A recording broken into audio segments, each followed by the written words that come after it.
Current নিয়ে কি খেলা শুরু হয়েছে বলেন তো? এই দিচ্ছে এই নিচ্ছে, আকাশের বিজলি, যেটা বৃষ্টি পড়লে যখন বিজলি দেয় তার মতো। যেমন ধরেন এই যে আমি ভিডিও করতেছি এখন, লাইট নিয়ে, টর্চ লাইট নিয়ে আমি বাধ্য হয়েছি ভিডিও করতে। মানে কারেন্ট এই দিচ্ছে এই দিচ্ছে, এই নিচ্ছে এই দিচ্ছে, এই দিচ্ছে এই নিচ্ছে, মানে কি প্রবলেম? আমাদের এলাকাতে প্রবলেমটা কি হয়েছে, বা সারা বাংলাদেশের প্রবলেমটা কি হয়েছে? জ্বালানি সংকট নাই বলে প্রধানমন্ত্রী সংসদে ভাষণ দিচ্ছেন, বাট এখন যে কারেন্ট নাই, ঘন্টার পর ঘন্টা, 24 ঘন্টার মধ্যে 4 ঘন্টা 6 ঘন্টার উপরে কারেন্ট থাকে না। তারপর হচ্ছে 10 মিনিট দিলে 3 ঘন্টা নাই, 20 মিনিট দিলে 3 ঘন্টা নাই। মানে প্রবলেমটা কি? মানে মানুষ তো অফিসিয়াল কাজ করতে পারছে না, লেখাপড়া করতে পারতেছে না, মানে মানুষের জীবন মান যেটা, এটা তো ব্যাহত হচ্ছে। কেন? কারণটা কি? কারণ প্রবলেমটা কি হচ্ছে? বাংলাদেশে যদি কয়লার যদি সংকট থাকে বা শর্টেজ যদি থেকে থাকে, সেটাকে কাভার আপ করা হোক।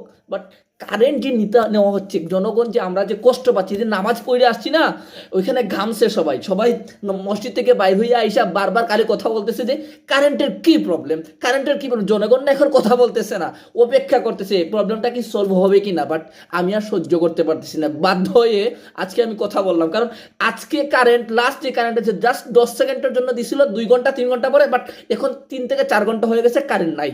কেন? কারেন্টের কি হয়েছে বাংলাদেশে? কারেন্টের কি প্রবলেমটা সলভ হবে না?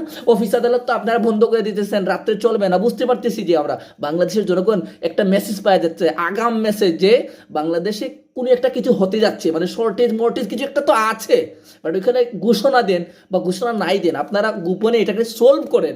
আমরা না নিতে পারতেছি না, এই যে গরমের দিনে কারণ এই দিচ্ছে এই নিচ্ছে, বা পড়ালেখাতে যে ব্যাঘাত করতেছে, বা যারা হচ্ছে ফ্রিল্যান্সিং করে তারা যে পারতেছে না, ওয়াইফাই নেই, নেটওয়ার্ক কানেকশন নেই, মানে কিছুই নাই। কেন? কারেন্টের প্রবলেম কি সলভ হয় না? অতি দ্রুত আপনাদেরকে রিকোয়েস্ট করতেছি, এই যে টর্চ লাইট নিয়ে বানিয়ে ভিডিও করে রিকোয়েস্ট করতেছি, আপনারা তাড়াতাড়ি এটা সলভ করেন, আদারওয়াইজ এই জনগণের মুখ কিন্তু বন্ধ করে রাখা যাবে না।